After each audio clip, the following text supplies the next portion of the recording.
Good morning, class. This is your next video of chapter number 70. Now, the next topic is interdependence of components of forest. यानी कि जो forest के different components होते हैं वो बेटा एक दूसरे पर निर्भर करते हैं। किस तरह से करते हैं आइए देखते हैं। फर्स्ट क्या है बेटा? ऑटोट्रॉफ। ऑटोट्रॉफ आपको पता है, these are the green plants. ये ऐसे पौधे होते हैं, हरे पौधे होते हैं which prepare food by photosynthesis, जो कि प्रकाश संश्लेषण की क्रिया द्वारा अपना भोजन स्वयं तैयार करते हैं। हेटरोट्रॉफ क्या होता है बेटा? वे प्राणी जो अपना भोजन ऑटोट्रॉफ से लेते हैं या उन पर डायरेक्टली या इनडायरेक्टली डिपेंड करते हैं, उन्हें हम क्या कहते हैं? हेटरोट्रॉफ कहते हैं।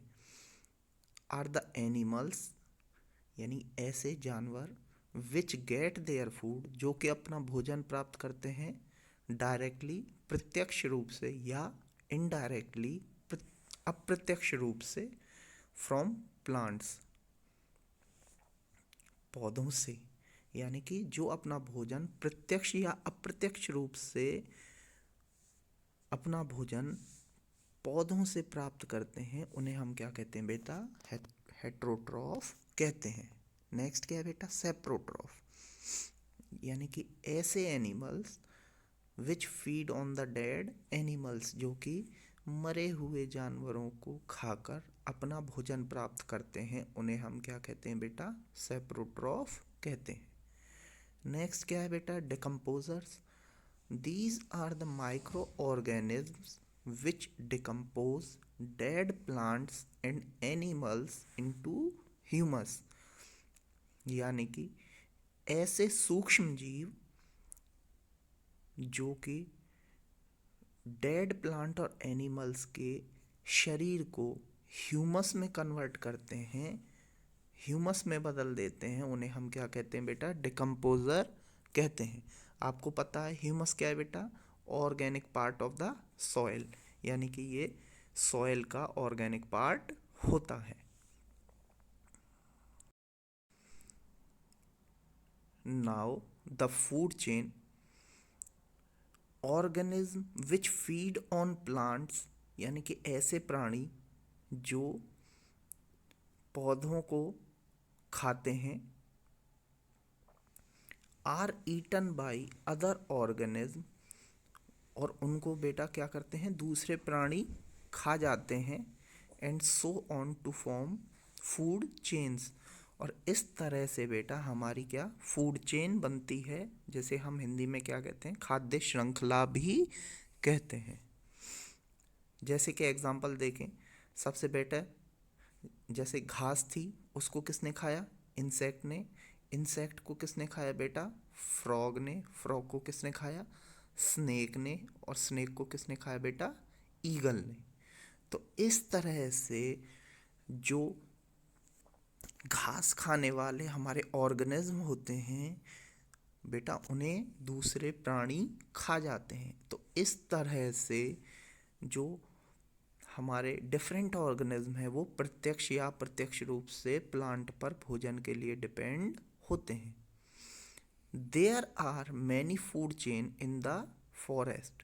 तो इस तरह से बेटा जंगल में कई खाद्य श्रृंखलाएं होती हैं। यानी कि आप मान लीजिए दूसरा भी कोई एग्जाम्पल हो सकता है कि जैसे घास को किसने खाया बेटा? बकरी ने। बकरी को किसने खाया बेटा? शेर ने। तो इस तरह से दूसरी खाद्य श्रृंखलाएं भी बन सकती हैं। All food chains are linked together, और जो सारी खाद्य श्रृंखलाएं होती हैं वो बेटा एक दूसरे से जुड़ी हुई होती हैं। और जब कई सारी खाद्य श्रृंखलाएं एक दूसरे से जुड़ी होती हैं तो उसे हम क्या कहते हैं बेटा? फूड वेब कहते हैं। If any food chain is disturbed it affect other food chain. अगर इनमें से एक भी खाद्य श्रृंखला डिस्टर्ब हो जाती है तो बेटा ये क्या करती है? दूसरी खाद्य श्रृंखला को भी प्रभावित करती है। Every component of forest depend on one another. और जो फॉरेस्ट होता है उसका प्रत्येक कंपोनेंट, उसका प्रत्येक भाग एक दूसरे पर निर्भर करता है। If we remove one component like trees, all the component are affected.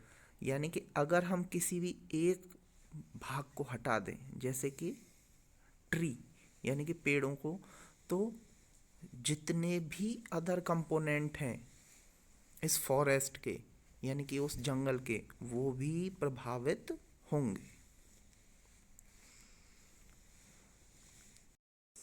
ये देखिए बेटा, ये क्या है आपका फूड वेब। जब कई सारी खाद्य श्रृंखलाएं आपस में मिल जाती हैं या इंटरलिंक हो जाती हैं, तब उसे हम क्या कहते हैं बेटा, फूड वेब कहते हैं। जैसे कि यहाँ पे बेटा ये डियर है, इन्होंने पेड़ खाया, तो इसको किसने खाया है, इसको लॉयन ने खाया है। इसी तरह बेटा देखिए रैबिट है, रैबिट को किसने खाया, स्नेक ने खाया, स्नेक को किसने खाया बेटा, ईगल ने या हॉक ने खाया। तो इस तरह से हमारी जब डिफरेंट खाद्य श्रृंखलाएं आपस में जुड़ी हुई होती हैं तो उसे हम क्या कहते हैं बेटा, फूड वेब कहते हैं।